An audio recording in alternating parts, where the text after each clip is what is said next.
हाय, आपके साथ मैं हूँ Surbhi Sharma. India TV YouTube channel subscribe करिए, बेल आइकन दबाएं।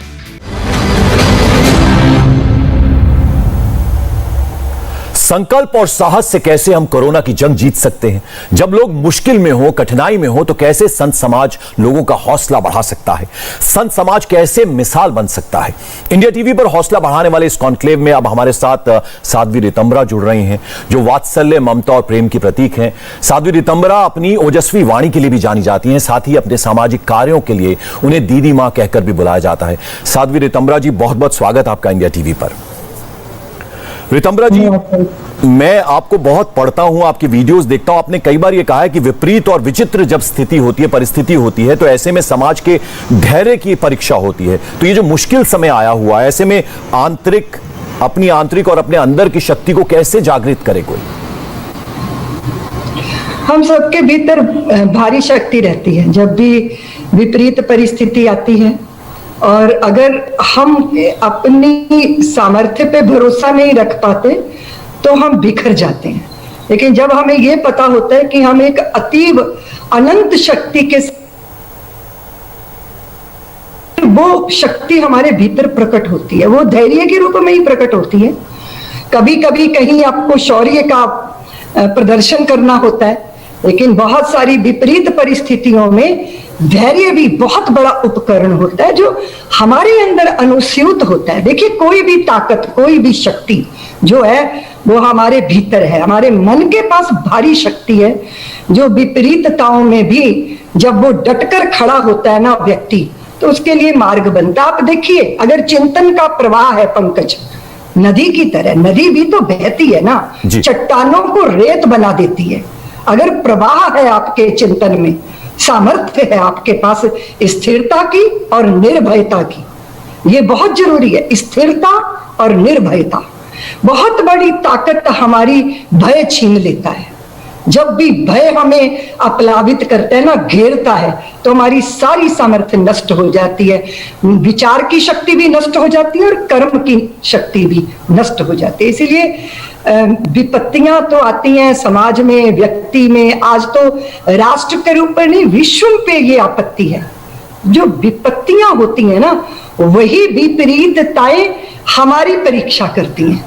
पत्थर जो चोट खा के टूट गया, कंकर बन गया, और पत्थर जो चोट को सह गया, शंकर बन गया। इसलिए विपरीतताओं में बिखरने नहीं देना स्वयं को, अपितु हालातों के बीच में निखरना है। बस ये संकल्प जो है, जिंदा रहने और जीवित रखने का संकल्प वर्तमान में ये बहुत जरूरी है। दीदी मां, आपने ये भी कहा कि ये तप करने का समय है। जी बिल्कुल, बहुत बार ऐसा होता है कि आप युद्ध के मैदान में डट जाते हो, लेकिन हमारे भगवान श्री कृष्ण को देखिए, उनका एक नाम रणछोड़ राय है।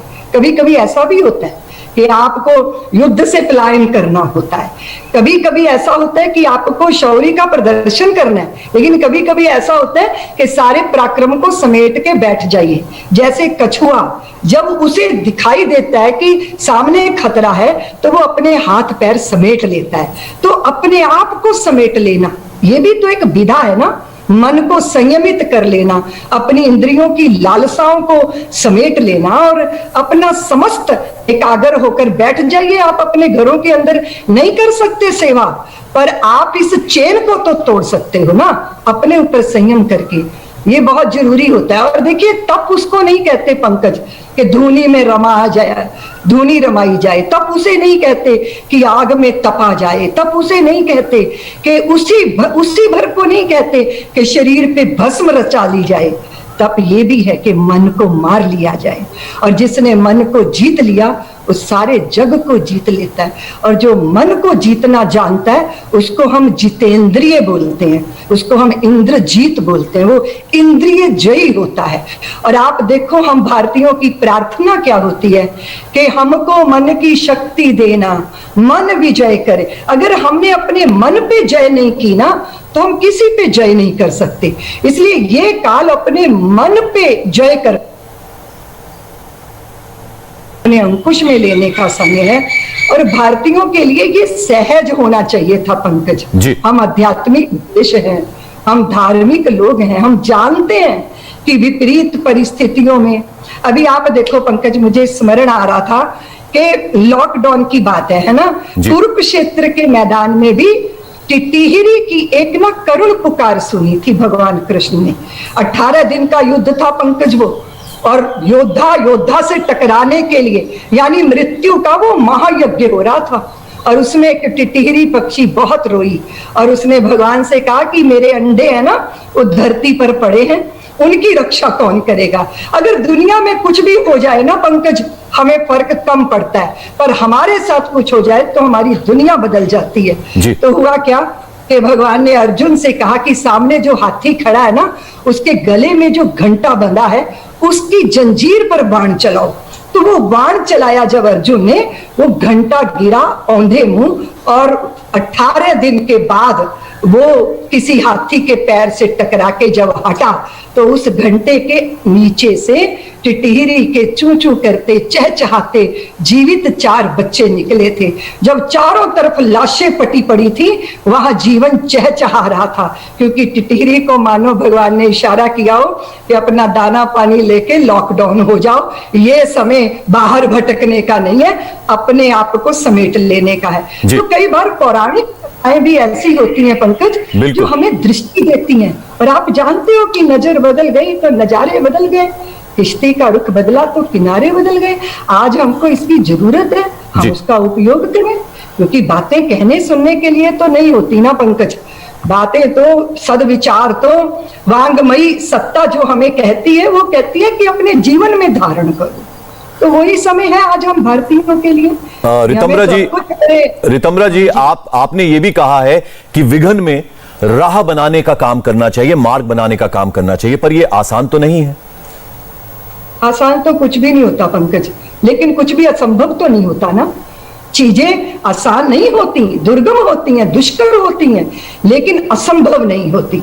और ये बात निश्चित है कि वो मुझे स्मरण आता है कि सच है विपत्ति जब आती है कायर को ही दहलाती है, सूरमा नहीं विचलित होते पल एक नहीं धीरज खोते, विघ्नों में राह बनाते हैं कांटों को गले लगाते हैं, मुख से न कभी उफ कहते हैं जो आ पड़ता सो सहते हैं, खम ठोक ठेलता है जब नर तो पर्वत के जाते पांव उखड़, मानव जब जोर लगाता है तो पत्थर पानी बन जाता है। हमें हमारी सामर्थ्य पे भरोसा रखना चाहिए, अपने इष्ट अपने आराध्यों की कृपा पे भरोसा रखना चाहिए, हमारी व्यवस्थाओं पे भरोसा रखना चाहिए, और जहां कमी है वहां उसके पूरक बनने का प्रयत्न करना चाहिए। यही समाधान है पंकज। बिल्कुल रितम्बरा जी, ऐसे मुश्किल वक्त में, कोरोना के वक्त में संत समाज के ऊपर भी उंगलियां उठाई गई, कहा गया, पूरी दुनिया में फैलाया गया कि संत समाज ने कुंभ के जरिए कोरोना को फैलाया, यानी यहां तो संत समाज को उदाहरण पेश करना चाहिए था, यह कहा गया। देखिए जहां जी, ये तो अपनी राजनीति का भारी वितंडावाद है। इस देश के अंदर नैरेटिव सेट कर दिए जाते हैं, उसी के अनुसार लोग सोचते हैं। हमारी बहुत सारी परंपराओं को जो है वो बदनाम भी किया जाता है, लेकिन ये बात सच है कि हमें अपने आप पे संयम रखना चाहिए। समाज का जो संत शक्ति है, जो आध्यात्मिक शक्ति है, वो बार बार सबका मार्गदर्शन करती है। हम तो अक्सर कहा करते हैं पंकज की भगवती गंगा के चरणों में हम गोता लगाने जाते हैं। एक ज्ञान की गंगा भी होती है जिसमें हम घर बैठे भी गोता लगा सकते हैं। बात आरोप प्रत्यारोप की है ही नहीं पंकज। देखिए, अगर हम एक दूसरे की कमियां देखेंगे तो बात कैसे बनेगी, है ना। फितरत का तो कोई बुरा नहीं है और सबके पास अच्छाई है। हम इंसान है ये भी समझना चाहिए, भले ही हम भगवा वस्त्रों में हैं या कोई भी है, ये तो हमारी यूनिफॉर्म है ना पंकज जी, है तो हम इंसान ही। और प्रकृति और परमात्मा हमें बता रहे हैं कि हमने अतिक्रमण किया है मर्यादाओं का, और उसका ये दुष्फल हमें भोगना पड़ रहा है, क्योंकि प्रकृति पंकज जी माता है। माता सबका पालन पोषण करती है, पर जब व्यक्ति सीमा से बाहर जाता है ना, तो फिर वो माता भक्षण भी कर लेती है। ये दृष्टि हमें धारण करनी चाहिए। इसलिए आरोप प्रत्यारोप से तो कुछ होने वाला है नहीं, कुछ समाधान मिलेगा नहीं। अब चूंकि आरोप प्रत्यारोप की बात हो रही है रितम्बरा जी, तो ये भी कहा गया जिस तरह से गंगा किनारे शव जो है वो दफना दिए गए, गंगा में बहा दिए गए, तो कहा गया कि हिंदू समाज में संवेदना की कमी है। देखिए, ये तो इस विषय पे तो अगर हम बात करेंगे पंकज जी तो बहुत अलग तरह की दिशा हो जाएगी। लेकिन ये जरूर है कि मुझे ये समझ नहीं आया कि कुछ घटनाएं ऐसी होती हैं जिसकी हम चर्चा करते हैं। देखिए, जैसे किसी के पतन का हमें जश्न मनाने का शौक चढ़ गया हो, दो चार ऐसी घटनाएं और पूरे समाज, पूरी परंपरा, पूरी संस्कृति को, पूरे राष्ट्र को लांछित करना, ये कभी उचित नहीं होता। अभी आप देखो कि कालाबाजारी भी लोगों ने की है ना, वो भी विषय आया कि कफन भी लोग लाशों से उतार रहे थे, ये भी विषय आया ना सामने। पर पूरा देश, पूरा समाज क्या ऐसा है? जैसे कि बलात्कार की घटनाएं जब वो हम परोसते हैं ना, लगता है सारा देश बलात्कारी है, यानी सारा देश संवेदन शून्य हो गया। ऐसा नहीं है। हाँ, इस बीच कुछ ऐसे दृश्य भी सामने आए पंकज जी जिसने दिल को हिला के रख दिया। जिस तरह की दवाइयों की कालाबाजारी हुई, जिस तरह लोगों ने कर्तव्यों के नीचे जो कर्तव्यों की आड़ लेकर अपने अधिकारों की लालसाओं को पूरा किया, वो बड़ा विचित्र रहा पंकज जी। मैं अक्सर एक बात कहा करती हूँ कि अजब हाल देखो नई रोशनी का, कि दुनिया में क्या क्या व्यसन बिक रहे हैं, मन बिक चुके हैं, तन बिक चुके हैं, सदन बिक चुके, अब वतन बिक रहे हैं। बुजुर्गों की शान और ईमान खोकर पैसे की खातिर अपन बिक रहे हैं। जरा जाके उनकी माँ बहनों से पूछो, गोदी के जिनके ललन बिक रहे हैं, हसीनों के हुस्नो हसन बिक रहे हैं, और बाजारों में राधा कृष्ण बिक रहे हैं। अनोखा तमाशा यहाँ का जितेंद्र, शरेआम दूल्हा दुल्हन बिक रहे हैं। जमाने के मालिक जरा आंख खोलो, लंगोटी से ज्यादा। ये दूषण है, लेकिन ये शरीर का फोड़ा है पंकज जी, तुलसी, ये पूरा शरीर नहीं है। इसलिए पूरे शरीर की अवहेलना करना उचित नहीं है। लेकिन अगर कोई फोड़ा निकला है तो उसका इलाज करना जरूरी है। इसीलिए इस विपत्ति के काल में बहुत तरह के समाज के चेहरे सामने आए हैं। मौत का जब तांडव नृत्य हो रहा है तब लोग पैसा कमाने की सोच रहे हैं, लेकिन कुछ लोग ऐसा है जो अपना घर बेच के सेवा में लगे हैं। इसीलिए उनकी भी तो बात होनी चाहिए ना। बिल्कुल रितम्बरा जी, चूंकि आप सेवा का जिक्र कर रही हैं, इस कोरोना के मुश्किल काल में दूसरी लहर की मैं बात करूं तो बहुत से हजारों जो बच्चे हैं उन्होंने अपने माँ बाप को खोया है, बेहद दुख की बात है। तो ऐसे में समाज कैसे इन बेसहारों का सहारा बने, उसके लिए कुछ बताएं। देखिए, मैं तो हमेशा पंकज जी एक बात समाज को कहती हूँ कि सक्षम को अक्षम का हाथ पकड़ना चाहिए। मैं अभी आपके माध्यम से पूरे भारत को ये निवेदन करना चाहती हूँ कि ये दुर्भाग्यपूर्ण है किसी के माता पिता, बच्चे माता पिता से वंचित हो जाएं, वो पूर्ति नहीं की जा सकती। पर मैं आपके द्वारा ऐसे बालकों का, उनके जो अभिभावक हैं उनका आह्वान करती हूँ वात्सल्य के आंगन के लिए पंकज जी। वात्सल्य की बाहें उनको समेटें, उनको संभालेंगी, और इसके लिए हम प्रयत्न भी कर रहे हैं जहां जहां से हमें ऐसी सूचनाएं मिल रही हैं। ये दुर्भाग्यपूर्ण है, लेकिन उस पूर्ति को तो नहीं किया जा सकता, पर जो अभाव है उसको भरने का प्रयत्न जरूर किया जा सकता है। और पंकज जी, मैं आपके माध्यम से पूरे भारत को ये निवेदन करना चाहती हूँ कि हम कभी भी किसी पे परोपकार करें ऐसी भावना नहीं रखनी चाहिए, क्योंकि पराया कोई है ही नहीं। अगर कोई पराया होगा तभी तो हम परोपकार करेंगे ना। ये तो हमारे अपने आप का ही विस्तार है। जो भी हम करते हैं, जो भी हमारे प्रयत्न हैं, वो अपने को सुखी करने के, और जब सामने वाला दुखी होता है तो हम सुखी नहीं हो सकते। इसलिए ये अपना ही विस्तार है। हमारे भारत ने जो अध्यात्म हमें दिया है वो अद्भुत दिया है कि कोई खुशी नहीं अपनी भर, कोई पीड़ा नहीं पराई, चाहे मरघट का मातम हो, चाहे कहीं बजे शहनाई। इसीलिए हम सब सुख दुख में एक दूसरे से अंतर्गुम्फित हैं।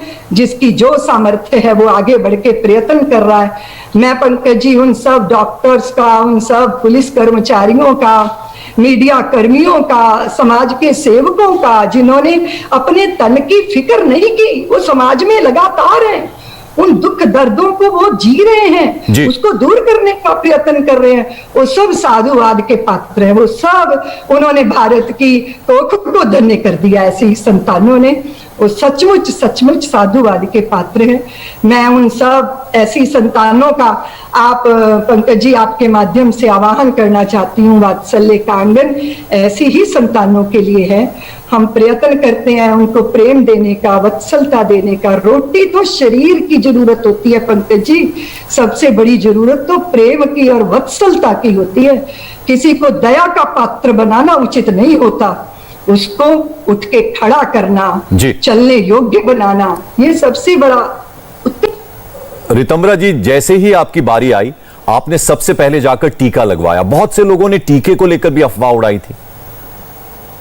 देखिए पंकज जी, ये तो इस देश का दुर्भाग्य है कि इस देश में कुछ ऐसे लोग हैं जो भारत को सुखी नहीं देखना चाहते। अफवाहें उड़ाना और वितंडावाद करना, असंतोष पैदा करना, अविश्वास प्रकट करना। देखिए कितनी गौरव की बात है कि हमारे देश में वैक्सीन बनी, स्वदेशी वैक्सीन बनी। हमने दूसरे संसार में दूसरों की मदद की और ऐसे में हमें अपने पे गौरव होना चाहिए। लेकिन बहुत सारे लोग हैं जिनके पेट में दर्द होता है, उनके हृदय में वो कहते हैं ना, वो जैसे हम आज उनको भी पढ़ रहे थे अपने आपके हमारे जो क्या नाम है उनका, क्या उन्होंने आज चर्चा की थी इस विषय की कि वो तृष्णा तू ना गई मेरे मन से, है ना। ये ईर्ष्या होती है पंकज जी, लेकिन ईर्ष्या आप व्यक्तियों से करो। किसी को ईर्ष्या मोदी जी से हो सकती है या राजनीतिक पार्टियों की प्रतिस्पर्धा भारतीय जनता पार्टी से हो सकती है, पर राष्ट्र तो हम सबका है।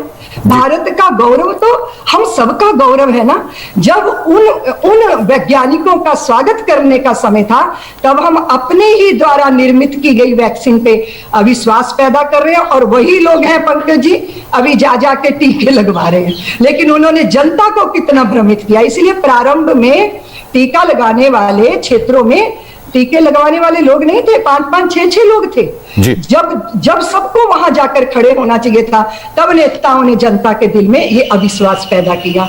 ऐसी ऐसी विचित्र बातें की कि समझ नहीं आता कि नेतृत्व इन लोगों के हाथ में है। जनता इन लोगों का अनुकरण करती है जो भ्रमित करते हैं समाज को।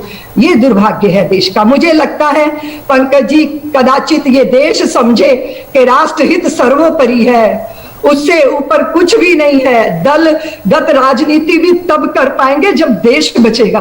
दीदी माँ, आपकी बातें इतनी प्रेरणा देने वाली होती हैं। जो माएं आपको सुन रही हैं और जो युवा आपको सुन रहे हैं, माओं से क्या कहना चाहेंगी? किस तरह से वो सावधानियां बरतें अपने बच्चों के लिए, और युवाओं को क्या कहना चाहेंगे आप? मैं तो माताओं से निवेदन करना चाहती हूँ पंकज जी, अगर आप मुझे इजाजत दो। माताओं के हाथ में है भारत को भारत बनाए रखना। भारत की संतानों की भोजन की शुचिता, पवित्रता, चिंतन की शुचिता, पवित्रता, मर्यादाएं, संयम, ये माँ ही तो सिखाएगी ना। अगर हमारा शरीर शुद्ध है, मन शुद्ध है, विचार शुद्ध है, भाव शुद्ध है, तो बहुत सारी विपत्ति बीमारियों से हम मुकाबला कर सकते हैं। इसके लिए भारत की माताओं को कार्य करने की आवश्यकता है। इसलिए मैं मातृशक्ति से निवेदन करती हूँ कि आप भी धैर्य रखो, अपनी संतानों को मजबूती दो।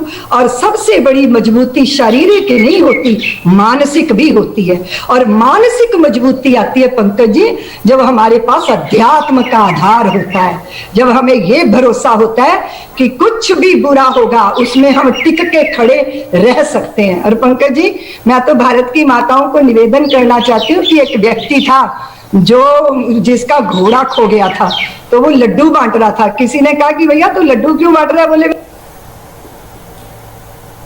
बांटे जाते हैं। उसने कहा हाँ, अगर घोड़े पे मैं चढ़ा होता तो मैं भी खो जाता ना, मैं बच गया, इस प्रसन्नता में लड्डू बांट रहा हूं। तो सर्वस्व खो जाए फिर भी हमें अपने आप को बिखरने नहीं देना। यही तो विचार, आध्यात्मिक विचार है जो भारत की देवियों के हृदय में होगा तो उनकी संतानों को भी जरूर प्रसाद के रूप में मिलेगा। आपने हमें समय दिया साध्वी रितंबरा जी, बहुत बहुत शुक्रिया हमसे जुड़ने के लिए। और आपकी बातें, आप हमेशा ये कहती हैं कि जिंदगी जीनी है तो दूसरों के लिए जियो और दूसरों के होंठों पर मुस्कान लाने के लिए जियो, और ये बातें आपकी वाकई बहुत प्रेरणा देती हैं। बहुत बहुत शुक्रिया, बहुत बहुत धन्यवाद इंडिया टीवी से बात करने के लिए। जी बहुत बहुत धन्यवाद। बहुत बहुत शुक्रिया आपका। हाय, आई एम सुरभि शर्मा। खबरों से अपडेट रहने के लिए India TV YouTube channel subscribe करिए, साथ में बेल आइकन जरूर दबाएं। जुड़े रहें इंडिया टीवी के साथ।